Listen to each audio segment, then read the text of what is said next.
Welcome to the Sustainable Dish Podcast. I'm Diana Rogers, a real food registered dietitian, author, and sustainability advocate. I co-host this podcast with James Connolly, who was a producer on my film, Sacred Cow. I also founded the Global Food Justice Alliance, an initiative advocating for the inclusion of animal-sourced foods like meat, dairy, and eggs for a more nutritious, sustainable, and equitable worldwide food system. You can check it out and join me at globalfoodjustice.org. Thanks again for listening, and now on to our show.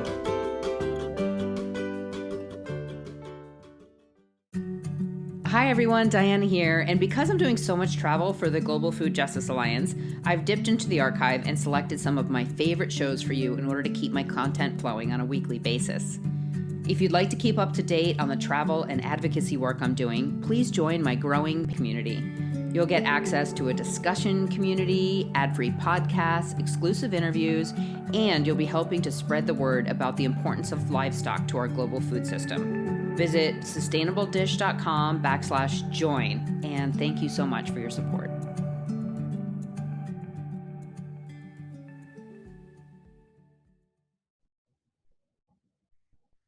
Welcome back to the Sustainable Dish Podcast, everybody. Today I have with me a friend that I met many years ago, Pilar Egüez. Pilar, why don't you introduce yourself to everybody, and then I'll go through kind of how we met and give, why don't you talk also about the work you're doing? Awesome. Hi, thanks Diana for inviting me to your podcast. We met at the Ancestral Health Symposium. Was it, I forgot, like 5 or 6 years ago? Yep. And I presented there my work on traditional foods. I've been researching about traditional foods in Ecuador for the past 6 or 7 years. After I finished my PhD, I found a postdoc fellowship, and I used that to jumpstart this project called Comidas que Curan, Foods That Heal. And it's really a research project to investigate and also try to raise awareness about the value of traditional foods, and also promote and make sure that people know about it through, my research, written research, but also films. So I've made several documentaries, and the latest one is about coconut. So we can talk about that too. Yes, and we were also at the Just Food conference together too, right? Mm-hmm, at Harvard. So yes. You told me about that one, and it was a great conference. Unfortunately, I don't think they're doing it anymore, but yeah, that was a great, that's where I presented actually kind of like a summary of all of my work. I did a commentary on quinoa, coconuts, and also the microbiome research that was being conducted at the time amongst the Hadza people in Tanzania. Mm-hmm. So yeah, it was a great conference. I loved it. And one thing I remember, because there was another woman that was sitting with us, and she gave an amazing presentation. She's from Atlanta, and I'm not remembering her name. What's that? Carla Casas. She's Colombian Filipino, and she also has a project called Dichos de la Casa, which means popular sayings about food. And it's she was doing a study looking at all of these sayings, popular sayings, surrounding food, and what it tells us about how populations around the world, and in particular in Latin America, have nourished their children and their families, and what kind of principles, so it was a really interesting. She does really interesting work in Atlanta. She works with youth and mothers, especially immigrants. Yeah. Yeah, I remember though, she was talking, I was in my dietitian program, I think at the time. And, I don't think there was maybe 1 or 2 women of color in the film, no men, I mean, in the program. And I remember her talking about the farmers markets down in Atlanta. and saying like, the last thing we need is some skinny white girl telling me to eat more salad. And these celebrity chefs coming down and all of that. And she was like, what we need is, you know, people telling us it's okay to eat our traditional foods. Yeah. So that really resonated with me a lot. I still remember. Yeah. Yeah, I think, that's the thing that we've seen in our work, that there's all of these diets out there, and they all say something different, but most of them, I think, they agree on this idea that the best place to get your nutrients is in plants, and that's not true. It's simply not true.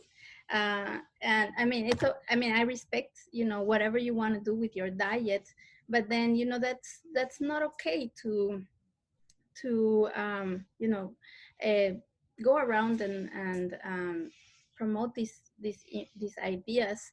I don't know where they come from, really, because for example, in my work in Ecuador, in Esmeraldas, that's where I shot my film, and we can talk about that if you want. But I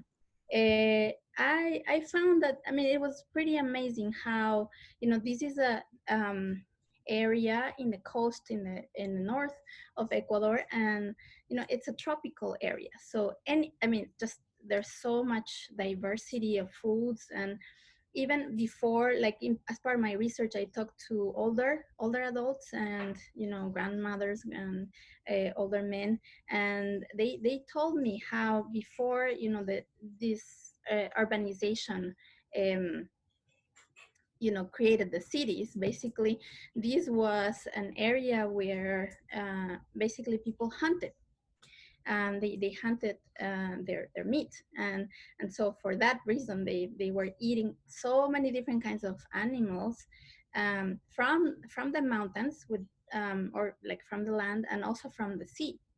And their diet was amazingly diverse, and they had, in addition, they have all these local vegetables that they have available, and they're part of their local cuisine. So that's the thing, that you have your local foods, and then you have these recipes that are, you know uh, 1,000 or more years old, like thousands of years old, that have been tested, and they're delicious. And they're not just healthy because they're made with the foods that are grown in your surroundings. They're not coming from China or the other end of the world, but that you harvest them, that you hunt them, you go and fish, and then you create these delicious foods. And to my surprise, what I found is that people are being told not to eat their local foods. So it's the part of them dietary recommendations, because obesity is on the rise, and chronic diseases are on the rise, diabetes, etc. And the prescription is to avoid all of these foods. So one of them is coconut, because it's high in fat, high in saturated fat. So we're still going. Ecuadorian doctors are still going with this obsolete idea that saturated fat give you heart disease. And people in my documentary I interview, they tell me, and they testify. The doctors are telling us that coconut is going to kill. It's going to kill us. So of course they're afraid to eat coconut. And this is, this is a characteristic of the traditional food, the regional cuisine of this area, to use coconut. So they add coconut to everything. They put it in soups, they put it in stews, they make smoothies with it, so many different things, and they use the coconut for so many other things. And this is what they're told, and not just the coconut, but other foods as well. So fish and seafood, and they're told to avoid seafood, and they're told to avoid the local vegetables, and they're told to instead eat tomatoes and lettuce and carrots, which they don't grow there. I mean, lettuce that comes in a bag. And I was just amazed at how narrow-minded these recommendations can be, because there cannot be anything worse, I think, that than a diet that is prescribed and doesn't take into account the cultural specificity of the people that you're dealing with. So I think that's a problem with a lot of the diets, that they impose notions and ideas that may work for some people, but they're not sustainable, and they're just going to fix maybe a problem for a little bit. They may make you feel better for a little bit, but they're not sustainable because you're not going to stick with them. They don't mean anything to you. And that's the thing, that when you give people diets that have foods in them that don't have any meaning to people, then what are the chances that they're going to stick to this diet? And people they're very unhappy. They're just it's just that's what one of the things I found by talking to all of these older adults. They're sick, and they have vegetable oils in their kitchens, and they can't eat their traditional foods because they're being told to avoid them, and they're miserable. Their life is miserable. Yeah, I wonder, I mean, this is reminding me of when I was doing the research for my book. I looked at there's a Nunavik, I don't know if I'm even saying that word right, but there's an Inuit population in northern Canada, and they took, instead of a food pyramid, they took an igloo. Have you seen this? No. If you give me a minute, I'm going to look this up and then see if I can share it on our Instagram. So hold on one second.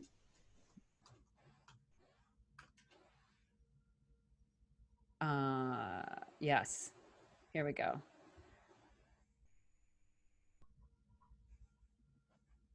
Okay. All right. Let me see now if I can share screen, everybody. Oh, it's not coming up. Sorry, everyone. This was a great idea like 2 minutes ago when I thought this was a great idea.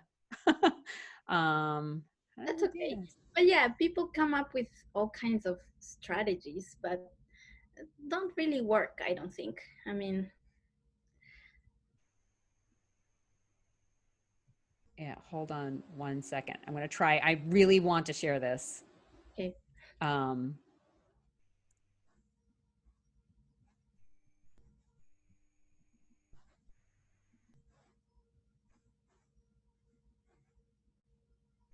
Sorry, everyone. Okay, here we go. Now I go back to Zoom and share screen. And can you see this, Pilar? I'm seeing it now. So Yeah. here's this igloo. Okay, so the traditional diet for these people is way up here in red. These are the foods they must limit. All the native foods that they have lived on forever that are so nutrient dense. So we've got Canadian geese and eggs. We've got local fish, which are all in the red category, the worst possible thing. We have some kind of reindeer or caribou kind of thing. And so these folks are told that their traditional food is in the worst possible category. They must limit it. But then here down in green, we have bananas, apples, cereal, orange juice. Can you believe it? This is Who is telling this? Who is telling this to people? Canadian dietitians. Wow. So yeah. I'm not surprised, actually, because it's just, I mean, I don't know how it gets. Maybe it's taught at the medical schools, nutrition schools. That's. I mean, you're trained as a nutritionist, so maybe what this is the standard kind of thing that you get at the schools. It totally is. Yeah. When I was becoming a dietitian, and I was already kind of sold on ancestral eating, so it was really hard for me when I was going through the program, because when I would ask, what about just cutting out processed foods and just telling people to eat whole unprocessed foods? Oh, that's orthorexia. That's it's going to cause an eating disorder. Everything in moderation. And the funny thing about this everything in moderation is there was a study that asked people how much they liked a food and then what was the moderate amount, right?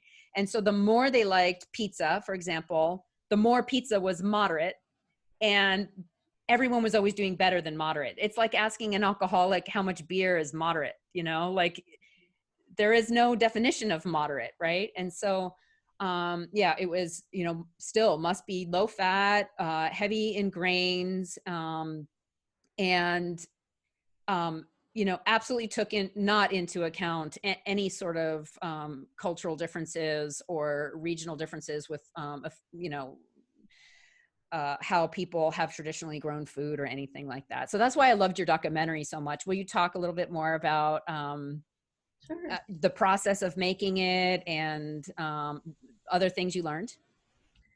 Sure. Yeah. It took me forever to make it because I didn't get a lot of funding for it, so I was just basically doing as much as I could, and I just going back to the field every maybe twice a year. Mm-hmm. So it took me like around 4 years between, you know. The time that I started, and then going back and forth and getting all the material I needed, and then the post production was endless. I work with Cuban editors. I met because I've been working in Cuba for my PhD. Mm-hmm. So I knew some people there. So we were, basically doing it remotely, like back and forth, send me this cut and I'll, take a look and then send them back the feedback. And I mean, they're great. They really gave the documentary, the creative aspect of it. They put all of it together. I mean, we work together, but I really like the way it came out. It has a really nice rhythm, and it's entertaining. It's not boring at all. No, it was so, That's what, so good. yeah, that's what people tell me, that they don't get bored just because it's entertaining. It's informative, and I think most of all, I was very, very happy to show it to the people in Esmeraldas. I don't know if I mentioned that majority of people there are of African descent. So I'm not of African descent. So I took it really seriously. I really need to make sure that they are telling their story. I'm not, putting words in their mouth or just speaking for them, because I'm not part of this community, even though I'm Ecuadorian. But they were so happy. They were so happy when they saw themselves represented. I try to, really put together, or like put them in a positive light. Like really, it's a positive representation. And I mean, I could have really integrated a lot more negative stuff, like all of the bad stuff that is going on, like so much racism, specifically surrounding food, like In what way? Can you talk about that a little bit more? yeah. So I interviewed several doctors in the area that actually blame the people for their own disease because they're black, basically. So it's basically, Meaning that, what does that mean though? Like they're inherently just going to get sick because, or no, it's because of their preferences, the food. oh, So like preferring your traditional foods is going to get you sick, and it's basically a racist statement, very racist statements, talking about how blacks like coconut and blacks like plantains and local foods, and they really love to eat these foods. And there's like a lot of like really racist narratives around surrounding food. And then on the other end, like what are the foods of the white people, and like the better foods are bread, and white bread, and white rice. And so it's I that's a matter, the subject of a whole another documentary, really, because it's just really sad. But I really, I had to make a choice, really, and really wanted to use this opportunity to have them talk about themselves and for themselves, about their culture and what they remember when they were younger.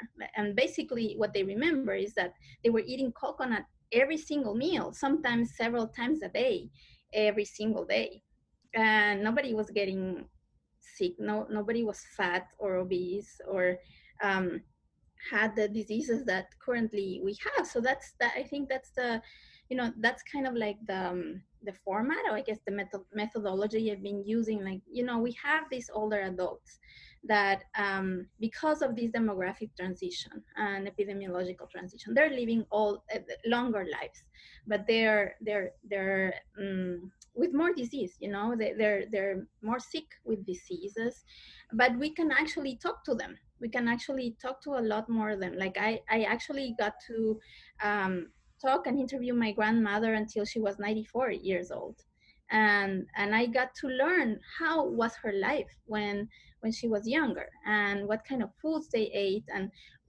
how were they preparing the foods, because I think not only the foods are important, but also how they were prepared. So you mentioned grains and legumes and cereals that are, like, we're being told to eat a lot of them, but most people don't know how to prepare them in a way that is going to be Maximize their absorption and everything. but also not damage your gut, Yeah.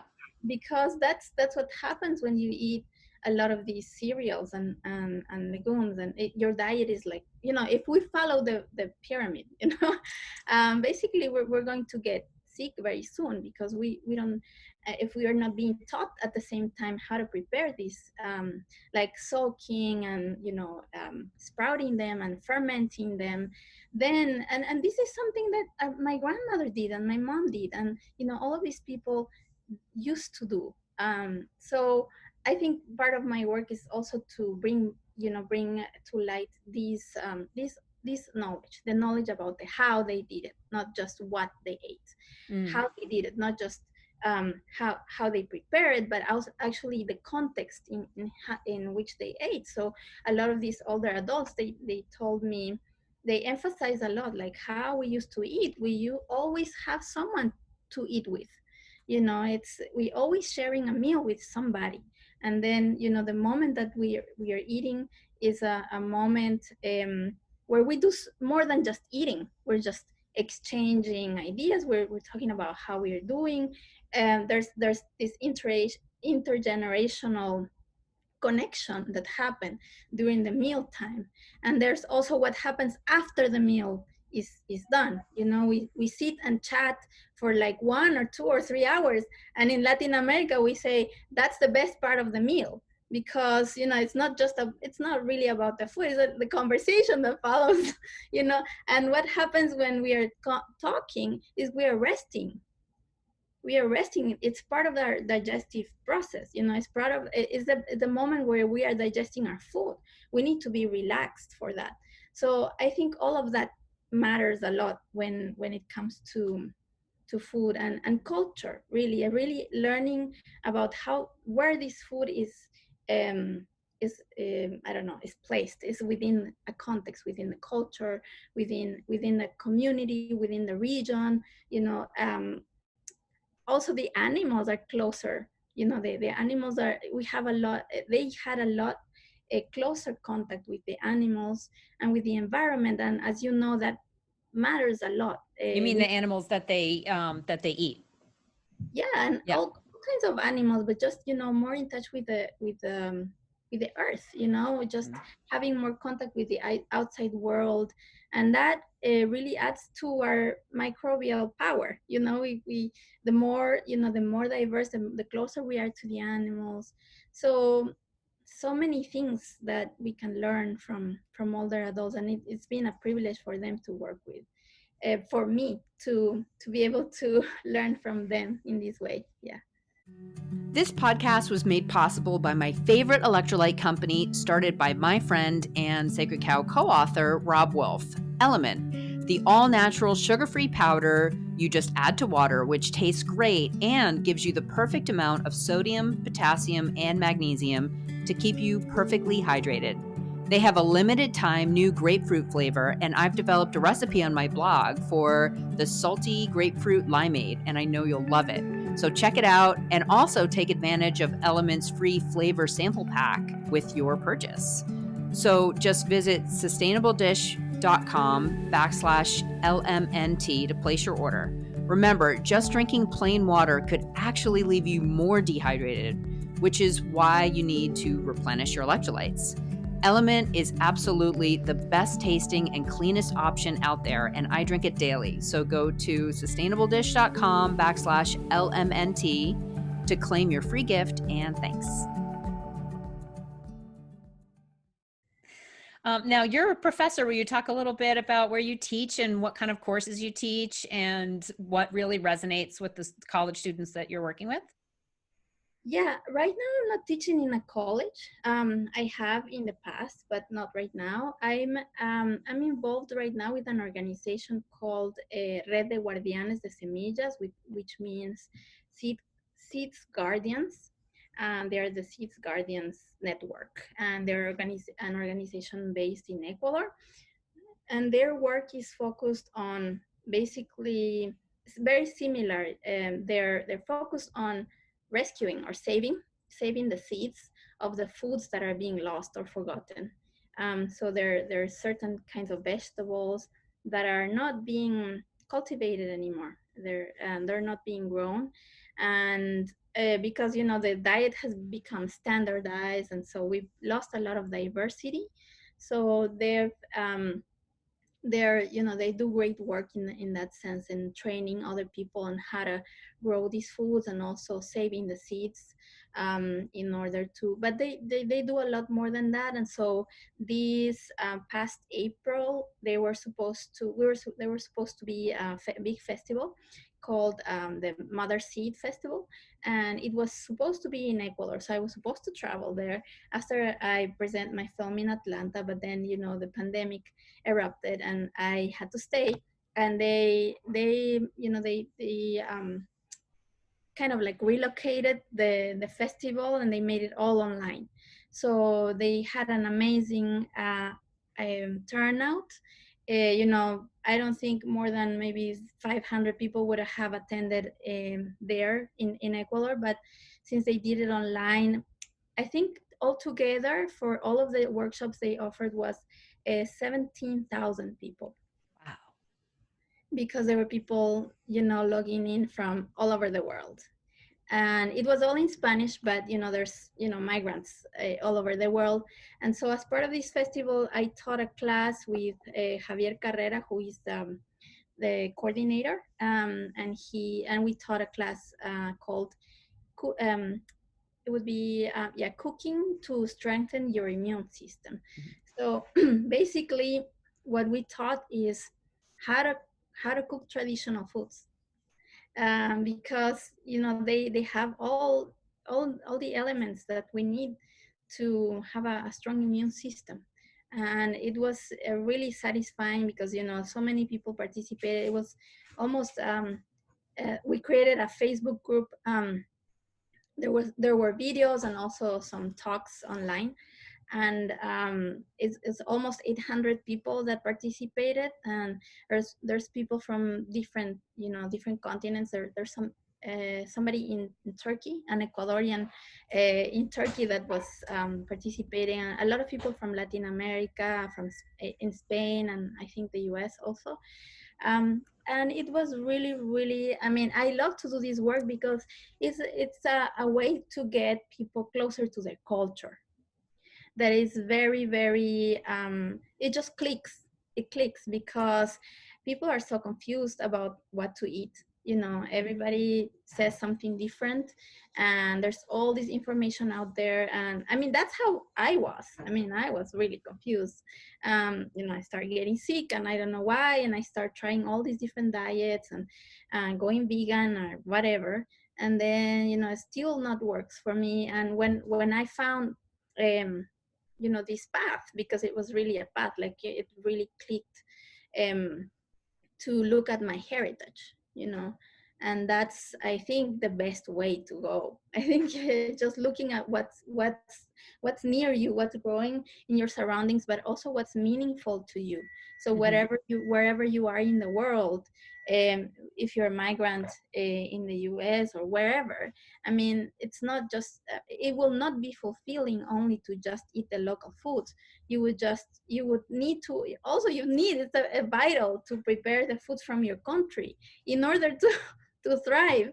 So, yeah, and then going back to your initial point, we reached a lot of people in rural areas, and that was, I think that's the most impactful work that we achieved, because these are the people that were told that vegetable oils are going to save them, that they're going to get them, that they're going to be healed with this, that they're better for them, and they're raising pigs, and they're not using lard because they think that is bad for them.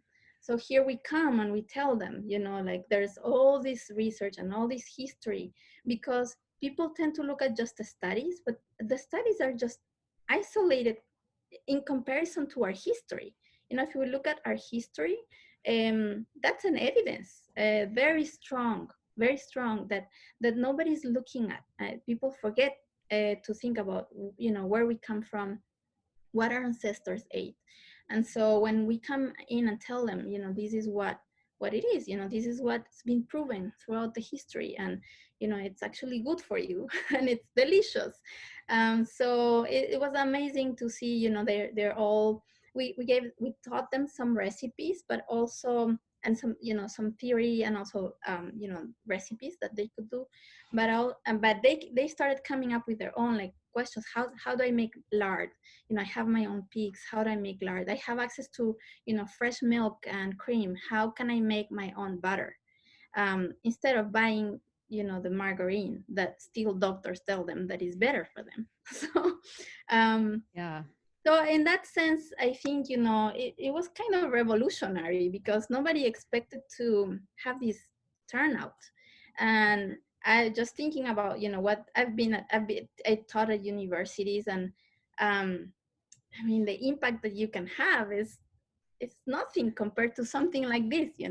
Just, we did it over 2 weeks, and we reached so many people around the world. We reached people that we wouldn't have been able to reach at a university or a specific location. These people in rural areas, and they all have a direct change in their lives. It's they're immediately putting it in practice. They're and they're also very inspired, because they're looking at what their grandmothers used to cook. They're pulling out old recipe books and sharing it in the group, and just amazing. An amazing community that has come out of this. I'm thinking about, I saw the YouTube channel. I think it was called The Mexican Grandma. Have you heard of her? Um, I've seen several ones, but there's one, yeah, that I forget what her name is, but yeah, she cooks a different, and But her it's all kids traditional do. recipes, and she's got this massive following, and she's just this little cute grandma Yeah, that's just making traditional foods. I love it. The best. Yeah, I have seen her. She's great. Yeah. Yeah, that's so awesome. Like you're saying, like, you can go on YouTube and you can change. And actually, I cooked some recipes with my mom. So one of the things that filled my heart the most was to see how all of these people around the world were posting pictures of my mom's um Oh. my mom's recipe. We made several recipes. We made liver, but also we made radish. It was like quick pickles. It's a kind of quick pickles that is traditional in Ecuador, and everybody loved it, and they're all posting pictures of my mom, and I just couldn't believe it. How many people you can reach, with the internet. It's amazing. Yeah. So have you run into any doctors at all that that aren't subscribing to the low fat American heart healthy Western type diet down in Ecuador? Have you reached, have you connected with any that are pushing for more traditional foods? That's a good No? question. That's a good question. I have one of my friends I interviewed. She's a medical doctor, and Okay. she's on my documentary, and she obviously aligns with my view. Yeah. And basically it's about how much you value the traditional knowledge. And in her interview, she says, we really have to respect the traditional knowledge because it's been around for a lot longer than the modern medicine. So this is the reason why we should give it a lot more respect and a lot more credit. um, in Ecuador, I think people have a lot more options. Maybe I don't know. Maybe if here I haven't had in the U.S. I haven't had a lot of opportunity, and it's also more expensive to get treatment with like doctors that are not mainstream. But in Ecuador, it's a lot more embedded in the culture, and also I have to say that even the mainstream doctors, they integrate a lot of they can integrate a lot more natural and traditional remedies. For example, I remember I used to have a lot of like terrible tonsillitis, like horrible, all of my life until I came here. It disappeared. I don't know how, but I used to go a lot for this, and the doctors always, sometimes they give you antibiotics, other times they don't. Not always they give you antibiotics. I think they're a little bit less aggressive compared to the doctors here when they just, they want to fix everything with drugs. But over there, doctors will give you, for example, go and gargle with salt. Do gargles with salt, or do gargles with we call it panela, which is unrefined cane sugar.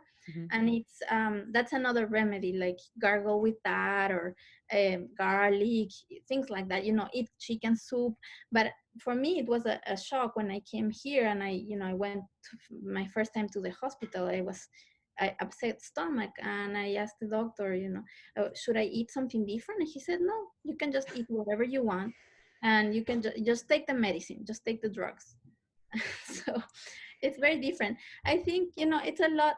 I think people have to respect it a lot, and they consider it more, because people just do it. It's part of our culture. Like people have in their backyard a lot of medicinal herbs. It's traditional to grow your own herbs, so you can make your infusion, and you have a different one for a different condition. And your mom, my mom gave me a lot of remedies. My grandmother, I mean, they know a lot of things. They they know a lot of these things. So they're kind of like our doctors also. It's not just, you're not relying only on the mainstream doctor, but you also have other resources. And I think that's a huge yeah, I think it's a huge advantage of living in somewhere like Latin America, because here I think it's like you're on your own basically. That's how I feel. you know Yeah, I I can don't see have that. Yeah. Oh, go Mhm. on. No, like if I don't have my mom around, then I would be lost. So, for example, now I have my doctor in Ecuador. She's one of the doctors, I could say. Like, she's a medical doctor, but she has a expertise. She did a specialization in medicinal plants, so she combines both things. So I feel so fortunate, because every time I get sick or I have a question or something, then I just text her. And they're so accessible, compared to the doctors here. Like, you have to wait, I don't know how long, then you have to do a physical, and then you, like, all of these barriers, to get to an actual specialist. In other countries it's not like that. In Ecuador I can just text my doctor and she will give me an answer right away. I mean, I don't have to go see her in her office. It's a different kind of relationship. I think it's more humane. I think definitely it's more humane. And I was in Japan last year for like 5 months, and it's the same thing. Like, we had an issue with my husband's back, and we just went to a hospital, and he was seen right away by a specialist. So I think, there's it's sad. It's sad, but I wish there was more resources here for other things, like, traditional medicine, and also that they take into account food, because it makes a difference. It makes a difference what you eat. Totally. I completely agree. I have, with my nutrition practice, there's some gastrointestinal doctors that send patients my way, and they don't ever talk about food. And like, that's their specialty, you know? It's really amazing to me. So, do you want to talk maybe, I know you've taken a bunch of groups to Cuba. Do you want to share a little bit about that experience? Sure, that was several years ago, but yeah, I took a group of students to Cuba on a study abroad program when I was at the University of Illinois, and I was a faculty leader for this course on culture, film, and history. And it was a month long. It was really intense and intensive. And most of my students were Latina and Latino. So, and it was a life-changing experience for them, and it was a life-changing experience for me. And um, Cuba is an interesting place to learn about food, and of course about culture. But we had some areas of the syllabus that touched upon food, and um, it's interesting to look at it in this context. It reminded me a lot of Cuba because Cuba had to like basically they were forced into going. Organic. Sure to know about that, Yeah. yeah. In the 90s, in No, the but a early, lot of people don't. Do you want to explain like why it's such an interesting situation that happened there? yeah, yeah. So for the longest time, I mean, like centuries, right? Ever since colonization, Cuba was growing sugarcane. So basically, it became a huge island, um, mostly for producing sugarcane, and this really eroded the soil but I mean this was the model, so they kept then when the revolution came about in 1959, they they established agreements with the former Soviet Union and or with the Soviet Union, and then they were exporting sugar in exchange for meat. I'm sure you know that. So the Cubans, they used to get really good meat from from Russia, from the Soviet Union, and other food products like apples, nothing that was local.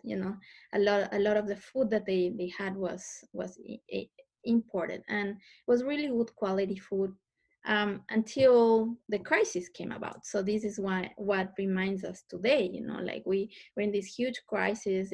We've never seen this before, like at this level globally, and people are forced to just think whether money is going to feed them, or whether whether they can find a plot of land and start growing their own food. And that's what happened because with the Soviet Union collapsing, all of these agreements collapsing, they couldn't sell their sugar in exchange for anything, so they had to start growing their own food. And because they couldn't get fertilizer, because all of it was coming from the Soviet Union, they had to go organic. They started a whole research movement. And the urban agriculture movement, I think, is the biggest in the world. I think in history, I don't think that there's been a movement like that in any other country, where the whole city, because Cuba is a long island, so most of the vegetables, the produce, came from the other side of the island to Havana, which is the most urbanized, and the surrounding areas. And then when this happened, there was no oil, so oil was coming from the Soviet Union. There's no oil, there's no transportation, so it's a very similar situation in some ways, in different parts of the world that have these confinement policies and stuff, and no transportation. So you have to find ways to find your food locally. So that's when the people in the cities, in their roofs, um, in their actually in their this is nobody believes me when I tell this, but it was actually in their bathtubs. So pork is a very traditional in Cuba. It's a very preferred, it's a very liked food. Excuse me. and they a lot of people raise pigs in their bathtub. Wow. I've heard of people growing fish in their basement. Yeah, it was something, it's you can ask any Cuban, and they will tell you all kinds of stories about how they were doing this. And it's just all about and then there was a lot of scarcity surrounding foods, but anyway, they had to they really had to understand that they this dependency on foreign markets, Hmm. what this it cannot be sustainable. And this is what we're looking at right now. Like, we are so dependent on things that come from other parts, and especially food. We don't, I mean, there's places where you can, in the cities, nobody grows their food. Until now, nobody was interested, and all of a sudden we are now interested in learning how to grow, how to plant seeds, and because this is these are the cycles, and we are kind of like um, living in a system that is not sustainable. And these are the things that happen when we live in a system that is not sustainable. And that also applies to the food system. I mean, we know that a lot of these problems with viruses and novel viruses also have to do with the way that we're raising animals. And um, until something like this happens, we are not willing to even look at it. So Yeah, I'm seeing so much more interest. I mean, even when COVID started, we were sold out. Our farm was sold out for the whole rest of the year within, I mean, for the earliest ever. And I'm seeing so much more interest. And I also have noticed like so many seed companies were like, okay, we're sold out to customers. We have to, Johnny Seeds and Baker Creek Seeds here in the US. And it's interesting what you were describing in Cuba. It's like the opposite of what happened in Venezuela, right? When the price of oil was so high, everyone stopped farming and just started buying everything in, and they were dependent 100% on just external imports. And then the price of oil falls, everyone forgets how to farm. They have massive food shortages. I haven't followed it lately. Do you know what the latest is about Venezuela? no, well, the latest that I've heard is, and because I'm from Ecuador, I follow the news. There was a huge wave of Venezuelan migrants Mm-hmm. last year and the year before.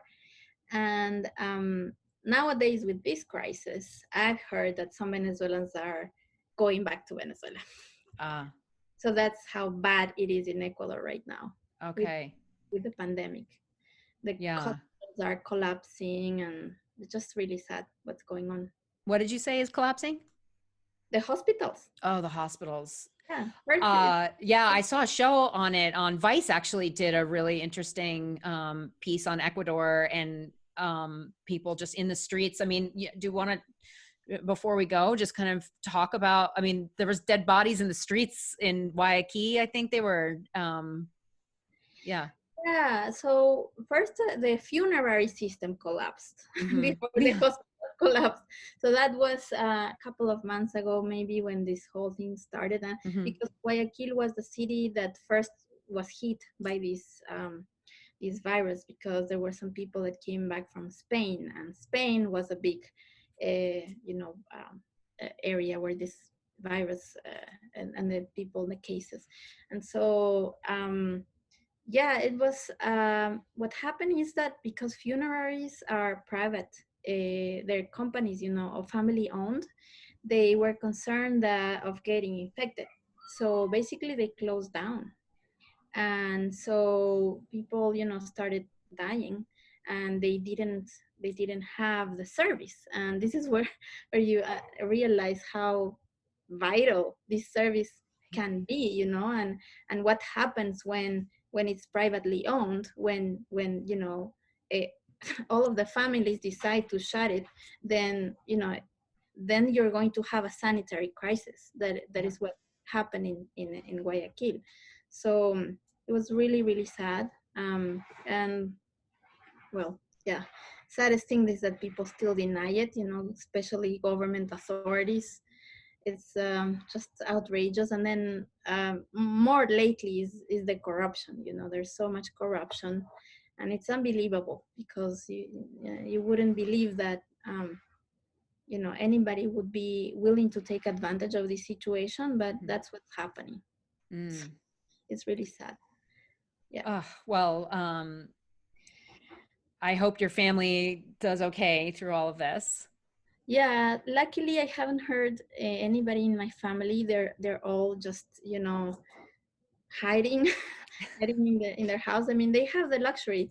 Other people don't have the luxury, and that's what happens. That a lot of people in Ecuador and in Latin American countries, they live by the day, so they have to go out and sell whatever they're selling to make a living. And when you can't go out and sell because there's a pandemic and there's all these policies to try to contain it, then you're going to die. I mean, people are actually calling out, their people are dying of hunger. They're going hungry. People lost their jobs, they lost their source of income, and it's really sad. So I'm very fortunate that my family, they all are privileged enough to be able to be, inside their homes and not be harmed by this virus. But yeah. I wish we in America heard more about what's going on in other parts of the world, because everyone here is just complaining that they can't go get manicures, and there's bigger problems. No. Yeah, I mean, yeah, and then like I said, I think here the people that are hit the hardest are the ones that don't have the choice. They're not given the option to work from home. They or they they can just stay home because they have savings or whatever. But other people, they just have to go out and work, so they are a lot more at risk. And we know who these people are. So Right. a lot of them are immigrants, and they're not documented, so they can't get the checks that were coming out, and really, really sad. So yeah. anyway, Well, it was really nice to connect with you. Let's put a link to your film in our show notes and everything, and then you had also offered to do like a little post about it too, like a little blog post if you still want to do that. Yeah. Yeah. And I hope to see you out in Massachusetts again sometime soon. Oh yes, I was planning on going before this whole thing started. All right. Hopefully we'll see each other. Yeah. Okay. Let me know the next time you're in town. Sure. Okay. All right. Thank you so much. All right. Bye-bye. Bye. Thanks so much for listening today and for following my work. If you believe in making sure people all over the world should have access to nutritious food, please join my mission through my nonprofit, the Global Food Justice Alliance. Visit sustainabledish.com/join and become a sustaining member today.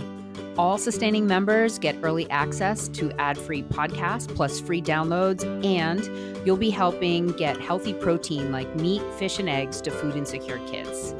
That's sustainabledish.com/join. And thank you.